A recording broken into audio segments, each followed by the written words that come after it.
Hey everyone, it's Frankie-Lou. I'm coming to you today from the solar roller where it's almost the end of September here, but as you can see, for Cochrane, things are still growing really, really well here. That's partially because we've had a wonderful fall here, but also because the solar roller does such a great job of maintaining great temperatures that are perfect for plants. There's other videos about that on the channel if you want to check it out. But today I want to talk about some of the critters that live here in the greenhouse with the wonderful plants that you see growing here. As I said, the solar roller does a wonderful job of keeping things at perfect temperature for plants, which means it also keeps things at a perfect temperature for some of the pests that like to predate on plants. And one of those pests that does like to predate on our plants is the aphid. The aphid is almost like a mosquito for plants. It uses its sharp tongue to pierce the plant and to suck out some of that nutritious sappiness that the plant is creating through photosynthesis. As a result, they're delicious and juicy for a lot of other bugs. Ants enjoy farming them, but so do one of our favorite bugs, one of the most favorite bugs of people all over the world, and that's the wonderful little ladybug. Today, I am going to be releasing ladybugs into the greenhouse to try to help with the aphids that are growing like crazy here right now. These ladybugs love to eat aphids. They're actually a type of ladybug that does eat aphids. There are over 6,000 varieties of ladybugs all over the world, everywhere except Antarctica, actually. They can also have all sorts of different patterns on them. These are what you would deem to be a sort of the classic ladybug style and shape. Do be careful that when you are purchasing ladybugs that you're making sure that they're ones that are local to your region, because you don't want to be introducing a new bug to your area because it could cause issues with the natural ecosystems that exist there. So that's what I've done. I've got some ladybugs that I know are local, and we are going to be releasing them today, and they're going to be very happy. We're purchasing ladybugs because we're in a greenhouse scenario, which isn't completely natural. But you can actually really help the ladybugs that are naturally occurring in your area by doing a couple things, because you do want to ensure that those beneficial insects are thriving in your garden to help keep the negative impactful insects like aphids away from your plants. And one of the things that you can do is actually stop being so tidy. Okay, in the fall, it's starting to get to be cold temperatures here in Cochrane, for instance, and we're going to be soon be heading into fall. An adult ladybug can actually live for up to a year, and they can lay lots and lots of different clutches of eggs. So what you want to do is you want to give some nice hibernation space for your ladybugs by not clearing away all that plant debris. Use the plant debris in your garden as a mulch at the end of the fall. I'm a big fan of the no-till method. I just cut or chop and drop and let things go in my garden. By not cleaning away all that debris, I'm providing a good hibernation habitat for all those beneficial insects that are going to help me out in the garden in the spring.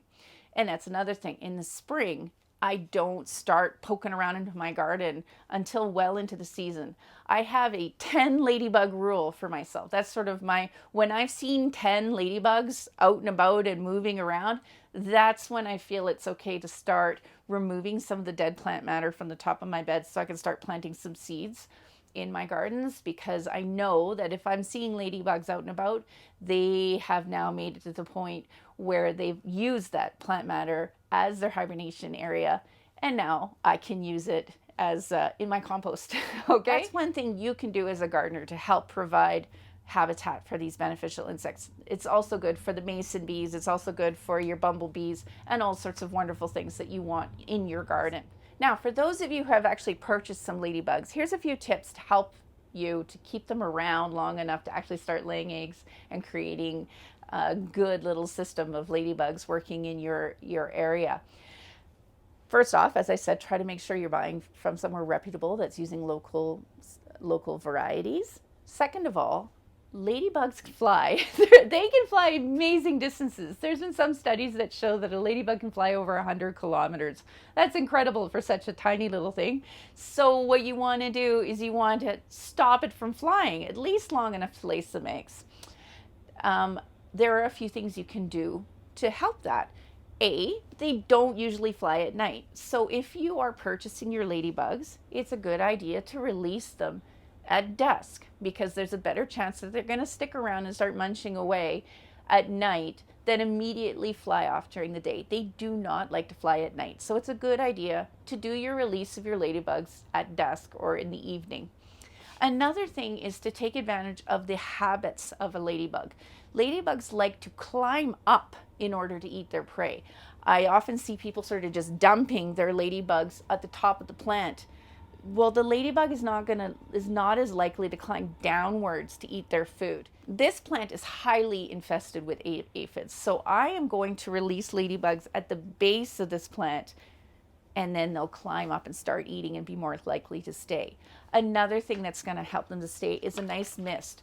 Those ladybugs that you purchase in the store are usually purchased in a paper bag, and they haven't had much humidity with them while they've been in hibernation there. So they're actually craving a lot of water right now. So if you give your plants a nice misting that you're going to be releasing your ladybugs on, that's going to encourage the ladybugs to stay, have a drink, have a little munch of some aphids. They're going to be more likely to hang out. All right? So releasing near the bottom on a misted plant at dusk is a good idea if you've purchased ladybugs. Another thing that I like to do, if I have something that is particularly infested, I really want them to have a go at it. Like for instance, this sunflower here it's covered. So what I'm going to do is I'm going to take one of these mesh laundry bags, and I'm going to put the plant in there, and I'm going to place my ladybugs inside this mesh bag like this and zip it up, and that will put some of them in there.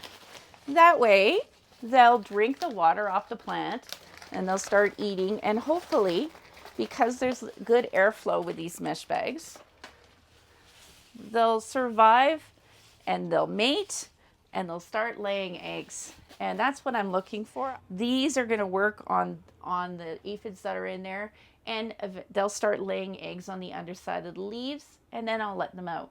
Okay? So that's one of the things I do like to do is I use large mesh bags. I had a plum tree one year that was absolutely covered in aphids. So I took a big sheet of gauze, put the ladybugs inside, and tied a little string around the bottom and left that on there for a week. And it was great. They took care of the problem. They laid some eggs. I opened it up. Some flew away, some stayed, and it worked very, very well. Okay? So that by doing these things, obviously if you're releasing ladybugs in your greenhouse, you don't want to do it on a really hot day, because if you're going to keep the windows closed, that's not a good idea. So cooler temperatures are good times to release them. They're less likely to fly away if you release them at night, and it's good if you keep the area moist. So I hope that was helpful. As I said, I've purchased these lovelies today. I'm absolutely getting covered in them now because this bag is open and I didn't get, but it's quite a delightful thing. We don't like using any pesticides in here, so why not use one of Mother Nature's little tanks to take care of this problem for us? And when used in conjunction with companion planting and crop rotation, you can really help to keep your pests under control in your garden. So I hope that's helpful. If you have any questions about this or any of the other things we do with our solar roller here or at the Grow Together Homestead, please do send us those questions. And as always, I hope we'll take this chance to grow together today. Have a good one.